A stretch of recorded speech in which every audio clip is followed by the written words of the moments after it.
Hello student. आज की class में हम पढ़ेंगे कि गंगा नदी का उद्गम कहाँ से होता है। वैसे तो कहा जाता है कि गंगा नदी का उद्गम गंगोत्री से होता है, लेकिन गंगोत्री से भागीरथी निकलती है। ठीक है, लेकिन भागीरथी को ही पहले लोग गंगा मानते थे, इसलिए गंगा का उद्गम भागीरथी के यानी कि गंगोत्री ग्लेशियर को ही माना जाता है। ठीक है, लेकिन असल में गंगा नदी का उद्गम कहीं से नहीं होता। ये बहुत सारी नदियों के मिलने के बाद इसका नाम गंगा होता है। ठीक है, तो चलिए शुरू करते हैं आज की क्लास। तो आप ये देखिए बद्रीनाथ, ये जो जगह दिख रही है, ये जो जगह दिख रही है आपको, ये वाली, और एक नदी यहाँ से और निकल रही है।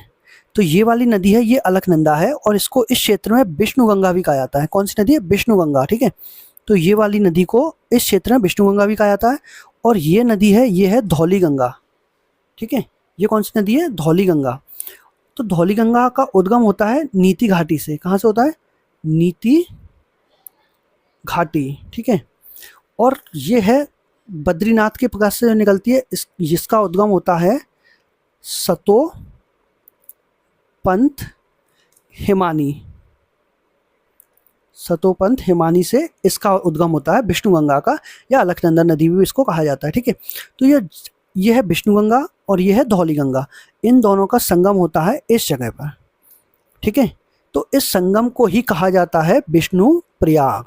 ठीक है, तो 5 प्रयागों में से ये कौन सा प्रयाग है? पहला प्रयाग है। ठीक है, विष्णु प्रयाग। तो याद रखेंगे विष्णु गंगा और धौली गंगा। ठीक है, विष्णु गंगा और धौली गंगा के संगम को ही विष्णु प्रयाग कहा जाता है। ठीक है, यहाँ पर क्या है, विष्णु गंगा और धौली गंगा की गहराई लगभग बराबर हो जाती है इस जगह पर।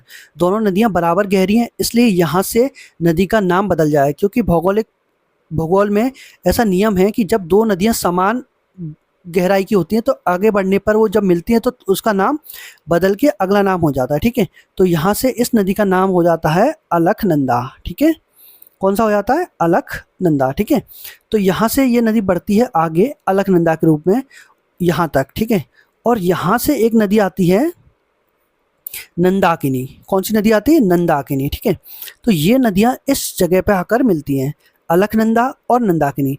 तो इसका नाम पड़ता है नंद प्रयाग। ठीक है, इसका नाम क्या रहता है? नंद प्रयाग। और नंदाकिनी नदी है, ये चमोली जिले के नंदा घाटी ग्लेशियर, नंदा घुंटी ग्लेशियर से निकलती है। ठीक है, ये नंदाकिनी नदी नंदा घुंटी ग्लेशियर से ही निकलती है, चमोली जिले में पड़ता है, उत्तराखंड के में। ठीक है, तो यहाँ से निकलकर ये नदी बहती हुई यहाँ आकर ये अलकनंदा नदी से मिल जाती है। ठीक है, तो यहाँ पर अलकनंदा ही गहरी होती है, तो इसका नाम भी यहाँ पर अलकनंदा ही रहता है। ठीक है, अब अलकनंदा यहाँ से आगे बढ़ती है, आगे बढ़ के यहाँ पहुँचती है। यहाँ पर एक नदी और आती है जो कि यहाँ से निकल रही है, इस नदी का नाम है पिंडार गंगा। तो ये पिंडार गंगा यहाँ से बहती हुई ये भी नदी यहाँ आके इस जगह पर मिल जाती है। किससे? अलकनंदा से। यहाँ पर भी अलकनंदा बड़ी नदी है, तो यहाँ पर भी इसका नाम बदलता नहीं है और ये नदी आगे बढ़ जाती है। ठीक है, लेकिन जिस जगह पर ये नदी मिलती है इसका नाम पड़ता है कर्णप्रयाग। कौन सा प्रयाग है? यह है कर्णप्रयाग। तो कितने प्रयाग हो गए? 3। विष्णु गंगा और धौली गंगा मिलती है तो उसको बोलते हैं विष्णु प्रयाग। जब ये और इसका नाम हो जाता है अलकनंदा। जब ये अलकनंदा आगे बढ़ती है और नंदाकिनी नदी से मिलती है तो इसका नाम हो जाता है नंद प्रयाग। ठीक है, नंद प्रयाग। फिर ये नदी यहाँ से आगे बढ़ती है और यहाँ पिंडार गंगा मिलती है, तो इसका क्या नाम बनता है? इस प्रयाग का बनता है कर्णप्रयाग। फिर यहाँ से अब इसका नाम अलकनंदा ही रहता है, क्योंकि अलकनंदा ही गहरी होती है यहाँ पर। ठीक है, अब यहाँ से अलकनंदा बहती हुई पहुँचती है इस जगह पर। ठीक है, और ऊपर केदारनाथ की तरफ से यहाँ से एक नदी और निकलती है जिसका नाम होता है मंदाकिनी नदी।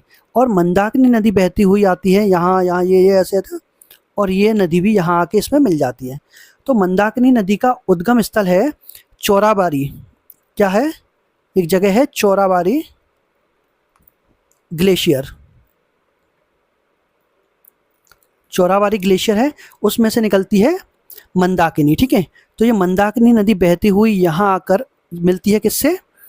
अलकनंदा नदी से। ठीक है, तो यहाँ पर भी जो संगम होता है उसका भी नाम होता है, तो उसका नाम क्या होता है? रुद्रप्रयाग। ठीक है, उसका नाम क्या रहता है? तो यहाँ पर जो प्रयाग बनता है, यहाँ पर जो बनता है इसका नाम होता है रुद्रप्रयाग। ठीक है, तो ये कौन सा प्रयाग है? ये चौथे नंबर का प्रयाग है। ठीक है, रुद्रप्रयाग।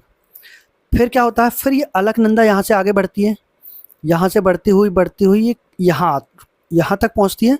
तो यहाँ पर क्या होता है फिर, अभी मैं इसको आपको ऊपर दिखाता हूँ। ये देखिए, अब क्या है, अब यहाँ से एक और नदी निकलती है गंगोत्री से।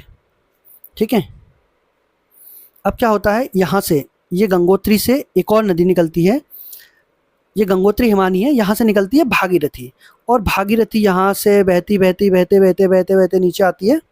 ठीक है, और नीचे जाकर ये कहाँ मिलती है, नीचे जाकर ये आ जाती है आपकी नदी भागीरथी है, और ये बहते हुए यहाँ से आके ये अलकनंदा में मिल जाती है। कहाँ पर? इस जगह पर। तो इस जगह पर जो अलकनंदा और भागीरथी का जो संगम होता है उसको बोलते हैं देवप्रयाग। तो यहाँ पर ये भागीरथी और इधर से अलकनंदा, यहाँ पर दोनों नदियों की गहराई लगभग समान होती है और दोनों बराबर की नदियाँ हो जाती हैं। तो यहाँ से इन दोनों नदियों का नाम भूगोल के हिसाब से फिर से बदलेगा।